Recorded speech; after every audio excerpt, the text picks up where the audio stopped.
Magandang gabi po sa lahat. Ito po, ilarawan po muna natin dito kasi wala na tayong bato umong puti. Paliwanag lang po. Ito po ay aanuhin natin kung alin nga ba, hihimayin natin kung ano nga ba ang may pinakamalakas sa kanilang virtudes. Ito po ay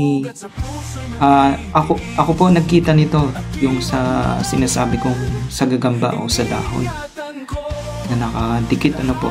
Ngayon, ikuan po muna natin siya bilang isang umong puti. Po? Okay? Ito po ay para sa rank natin, ranking kung alin nga ba yung may pinakamataas na kapangyarihan o maraming dala na proteksyon at ganoon na rin ang pangkabuhayan. Ngayon po, isa-isahin po natin. Pero nasa sa inyo po, ito po ay brown, medyo may mga kulay siya na kulay green at saka dilaw, pero nananatili sa kanya at pinakamalawak sa kanya ang kulay brown. Ito naman talagang dilaw, halos sila magkalahi na rin, pero dilaw po ito, dilaw na bulik. Pag sa bulik, mas lamang sa kanya yung kulay matingkad na dilaw.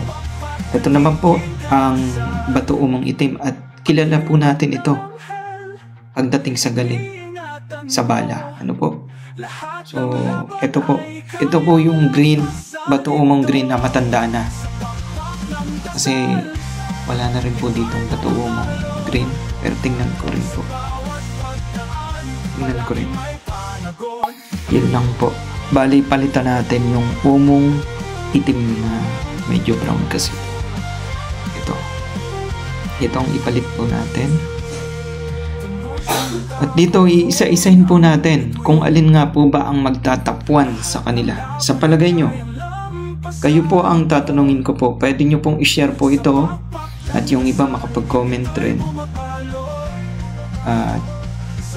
Inihilan tulad po muna natin pansamantala na siya ay umong puti. Pero ito po ay yung sa gagamba, yung katawagin ko siya ay Muthiasa botox na nakadaplak sa mga dahon, nakadikit sa bato. Ngayon,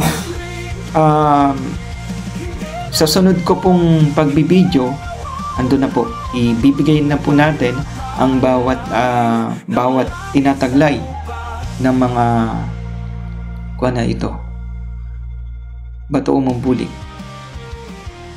Yan, bawat bato umo po, o purong puti, purong itim. Yan. Yun nga lang, pag sa purong kulay red o purong kulay dilaw, bihira na po yan. Hindi po natin kumbaga mahirap pong makita ang ganyan. Yan. Bale, ito po hiniram po muna natin pansamantala. Pero may nagmamayari na po nito. Baka kasi may kasi malakas sa mata siya. Malakas sa panangitain sa mata niyo. Ayan. Sa lahat, ito yung pinakamatingkad. Pero may mga bawat galaw po yan o kanya-kanya kapangyarihan. Tulad ng itim. Ayan, subukan po yan. So, yun lamang po. Marami po salamat sa inyo. Abangan nyo na lang po yung ating ilang ba to?